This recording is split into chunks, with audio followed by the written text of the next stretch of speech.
নাম আমার বাদশাহ। বাদশাহ কখনো আকাশের চাঁদ ধরে না।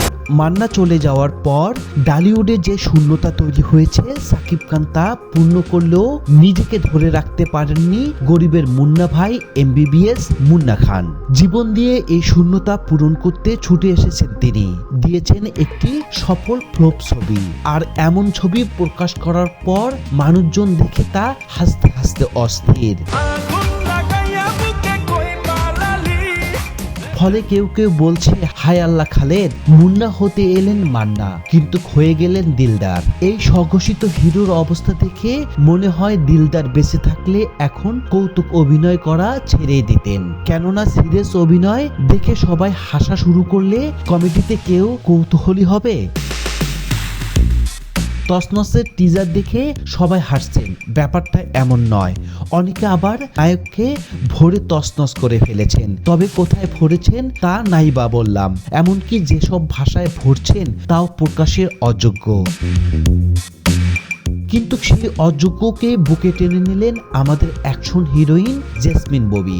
নিয়মিত ব্যঞ্জন খাওয়া লোক হঠাৎ আকিস বিড়ি খেলে যেমনটা লাগে, এই সুন্দরীকে মুন্না খানের বুকে দেখলেও সেরকম লাগে। একসময় সাকিব খানের নায়িকা ছিলেন ববি। দেশে অনেক জনপ্রিয় সব নায়কের বিপরীতে অভিনয় করেছেন, অথচ সেসব ভুলে এখন হয়ে গেছেন মুন্না খানের নায়িকা।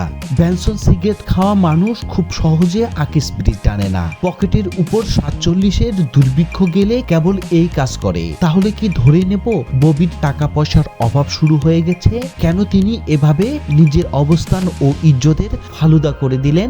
মুন্না খানকে জড়িয়ে না ধরে নেটিজেনদের বললে পারতেন। দুঃসময়ে সবাই তার পাশে থাকতো, গণচাঁদা তুলে তাকে সহযোগিতা করতেন। তা না করে তিনি শেষ পর্যন্ত মুন্না খানকে বেছে নিলেন। ববির করুণ দশা দেখে কবি রীতিমতো নীরব। নায়িকা জেনে শুনে গুয়ে পা দিয়েছে বলে কবি আফসোস করছেন। তা জেনে শুনে বিষ পান করলেও হয়তো সম্ভব হতো না।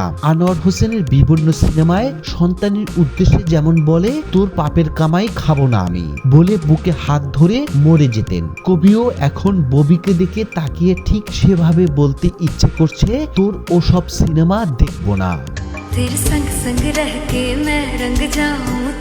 তবে তছনছের টিজারে মুন্না খানের সাইজ আর গোফের সাইজ প্রায় সমান। শুরুতেই গ্লাস ভেঙে ভিতরে ঢোকার দৃশ্য দেখে মনে পড়লো বাংলা সিনেমা হারানো ঐতিহ্যের কথা। 90 দশকে নায়করা কোনোদিন দরজা ভেঙে ঢুকতো না, তারা প্রত্যেকটি সিনেমায় জানলার গ্লাস ভেঙে ঢুকতেন। মুন্না খানও সেই হারানো ঐতিহ্যের বাহিরে যাননি, সেই ঐতিহ্য ফিরে আনলেন আমাদের মুন্না খান।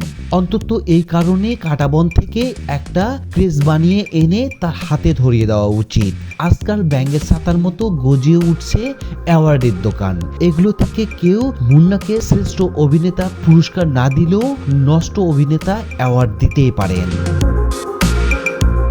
তবে সবচেয়ে ভালো হয় সে যেন আর অভিনয় না করে। তার জন্য একটা গণস্বাক্ষরের আয়োজন করা হলে ভালো হতো, তাতে অন্তত ঢালিউড কলঙ্কমুক্ত হবে। কেননা জ্বলন্ত জলিল রাসেল মিয়াদের জ্বালায় টেকা দেয়, এর মাঝে আবার নতুন আইটেম।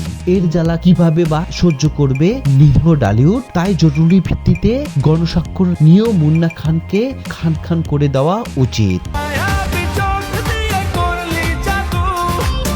সর্বশেষ একটা চিন্তা কেবল মাথায় ঘুরান দেয়। মুন্না খানের তছনছ সিনেমা চালাবেন যে হল মালিকরা, তাদের উদ্দেশ্যে বলতে ইচ্ছে করছে, ভাই তছনছ দেখে রাগের ঠেলায় যদি দর্শক আপনার হল তছনছ করে দেয় তাহলে কি করবেন? তবে এতক্ষণে আমরা এই ছবিতে ববিকে নেওয়ার কারণ বের করতে পেরেছি।